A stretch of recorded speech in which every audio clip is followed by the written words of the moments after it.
Pertemuan ini kita jadikan pertemuan sela lagi. Kita tidak menyambung bahasan tentang akhlak-akhlak tercela yang masuk dalam kategori afatul lisan, penyakit-penyakit lidah yang kita bahas di pertemuan lalu tentang as-sukhriyah wal istihza, sifat tercela, mengolok-olok dan memandang remeh orang lain. Maka pertemuan ini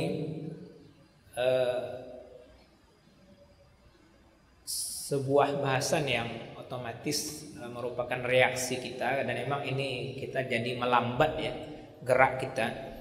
Semestinya kita punya ruang bahasan yang sangat banyak, tetapi banyak kita harus mundur lagi memberikan catatan penting tentang masalah-masalah yang terjadi. Jadi ini kondisi umat akhir zaman. Kita susah meneruskan kaji bersambung karena banyak masalah-masalah ditimbulkan di tengah. Jadi kita dibikin PR, sibuk di dalam internal kaum muslimin sehingga tidak sempat mikirkan saudara di daerah lain. Di antaranya adalah masalah fatwa MUI haram membeli, di mana itu otomatis juga haram menjual produk atau barang-barang yang datang dari perusahaan-perusahaan yang mendukung penjajahan Israel atas Palestina. Kami tidak membahas fatwa itu karena fatwa itu sudah benar, landasannya sangat banyak di ayat Quran dan hadis Nabi SAW. Yang kami bahas adalah adanya sebagian muballigh yang justru menebarkan syubhat, hal-hal yang membuat ragu-ragu umat untuk beramal soleh. Maka ini PR yang tadi kita maksudkan, sehingga kalau tidak ada tukang lempar syubhat ini, umat ini kan satu aksi. Seperti bahasa Nabi, wahum yadun ala man siwahum. Muslimin itu semestinya harus satu tangan, kompak bersatu mengatasi orang lain selain muslim. Tapi hari ini kita disibukkan oleh sebagian muslimin yang sebagiannya sudah berlabel doktor, sudah kuliah dari kampus terkenal, tetapi justru pelajaran mendasar dia terlewat, yaitu pelajaran soal al-wala lil muslimina wal mu'minin. Pelajaran soal loyalitas siapa yang kita dukung. Muslim wajib mendukung muslim, mukmin wajib mendukung mukmin. Nah, di sini justru sekali berdoktor yang saya maksudkan itu, saya tidak sebutkan namanya karena media sosial pasti Bapak Ibu dapati itu, sibuk menuduh bahwasanya Hamas itu merupakan perpanjangan tangan dari Ikhwanul Muslimin, dan Ikhwanul Muslimin aliran sesat, kelompok yang menyimpang. Ini sudah lama dilemparkan dan diulang-ulang dan sudah dibantah oleh banyak ulama. Menuduh sesama muslim menyimpang dan sesat itu butuh bukti. Harus adu argumentasi ilmiah. Tidak punya bukti, maka dia masuk ke wilayah dosa besar, qauluz zur atau syahadatuz zur, perkataan palsu atau tuduhan palsu, dan itu dosa besar, sudah kita bahas di pertemuan sebelumnya. Nah, ini menjadikan sebagian orang tidak mau nyumbang ke Palestina, menganggap sepele saja, tetap dia santai membeli Aqua, membeli KFC, menjual Nestle dan segala macamnya itu. Kenapa? Karena dalam dirinya banyak hal kabur dan remang-remang sehingga tidak duduk di dia soal siapa yang harus dibela. Dan salah satu saudara kita yang baru pulang, dia terpaksa diungsikan kembali ke Indonesia, Muhammad Hussein, dengan channel YouTube-nya Muhammad Hussein Gaza, tegas mengatakan itu tuduhan keji.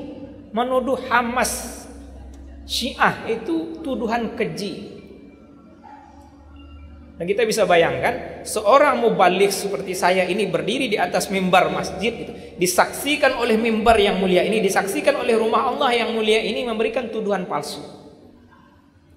Tuduhan palsu di luar sana saja sudah dosa, apalagi tuduhan palsu dilakukan dalam rumah Allah yang suci ini. Maka jamaah semua, mari kita belajar dengan sejarah. Untuk membela, jangankan kita bicara sesama muslim, orang kafir saja yang ditindas, muslim terdorong untuk membela. Mari kita belajar soal sejarah Mesir. Apakah yang tinggal di Mesir dahulu itu orang Islam dijajah? Tidak. Yang tinggal di situ adalah Kristen Koptik, ditindas oleh Kristen Roma.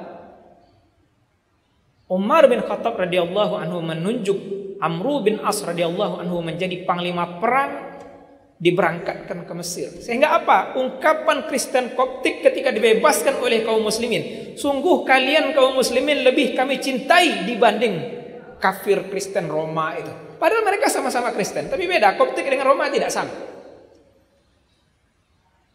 Bukan karena se-Islam, tapi karena mereka ditindas, dibela oleh kaum muslimin. Khalifah mengirim pasukan, dan itu menjadi pintu hidayah sehingga hari ini Mesir menjadi mayoritas muslim. Orang Koptik Mesir itu dengan murah hati melihat luar biasanya akhlak mulia kaum muslimin meninggalkan agamanya dahulu, menerima la ilaha illallah. Maka bagaimana kaji kita dengan Gaza? Ketertindasan apa lagi yang belum mereka dera? Semua mendera mereka. Tidak ada tempat yang aman di Gaza. Masjid dibombardir, rumah sakit dihancurkan, rumah-rumah roboh, bayi-bayi yang baru lahir sekarat dan meninggal dunia oleh kekejaman Zionis Yahudi Israel. Maka kaum muslimin, saya pulangkan dulu ke awal bahasan ini dengan akhir surah Al-Baqarah. La yukallifullahu nafsan illa wus'aha. Allah tidak ngasih beban kecuali selapang kita. Pertanyaannya, sanggupkah kita memboikot Yahudi?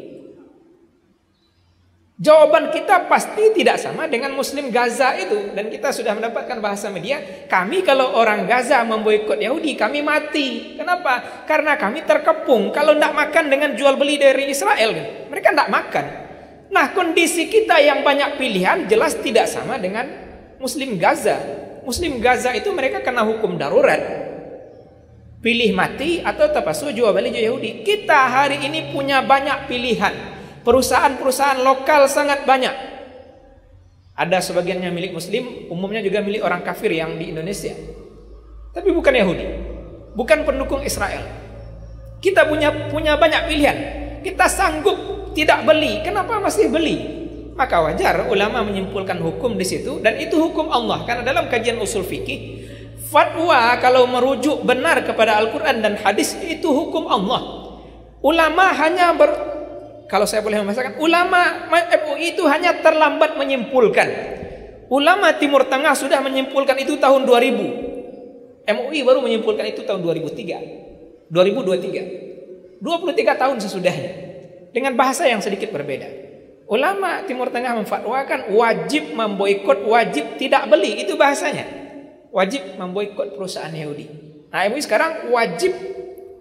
Telinga saya mendengar bahasa Ketua Komisi Fatwa MUI, bahasanya lebih berat.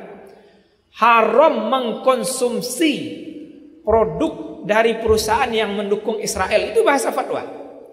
Maka tidak hanya membeli, tidak hanya menjual, konsumsi saja haram. Itu bahasa fatwa.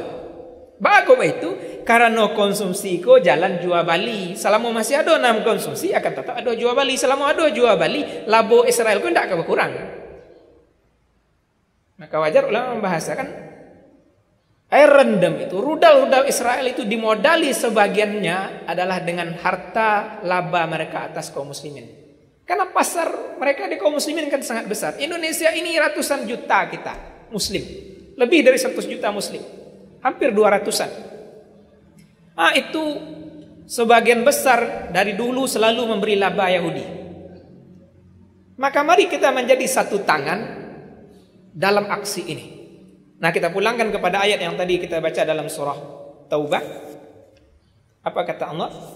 Wa qul ya'malu fasayarallahu 'amalakum wa rasuluhu wal mu'minun.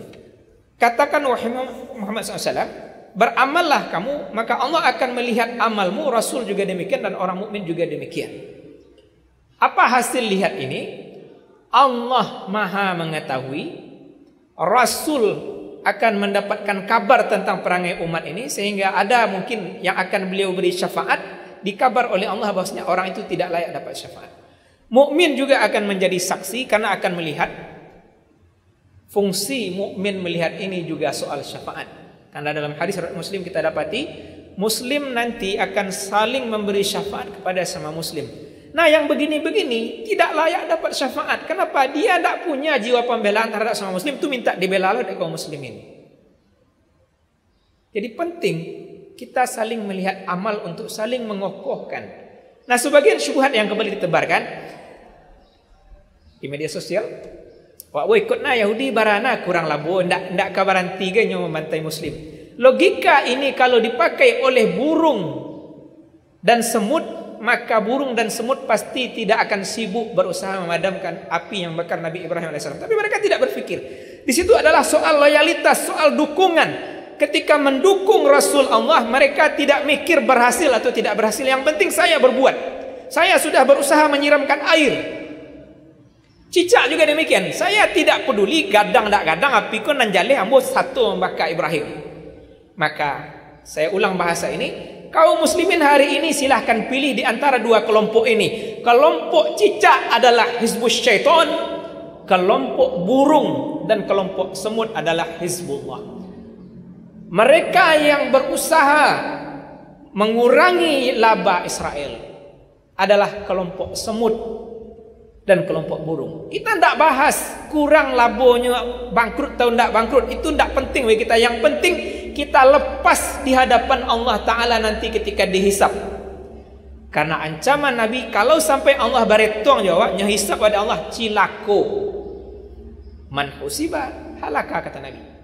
Siananya audit dia Allah, hisap dia Allah, itu pasti cilako. Kenapa? Karena tidak akan berimbang antara nikmat yang kita terima dengan amal kebaikan yang sudah kita lakukan. Apalagi ini dengan fatwa haram, berarti hari ini membeli menjual barang Yahudi adalah dosa.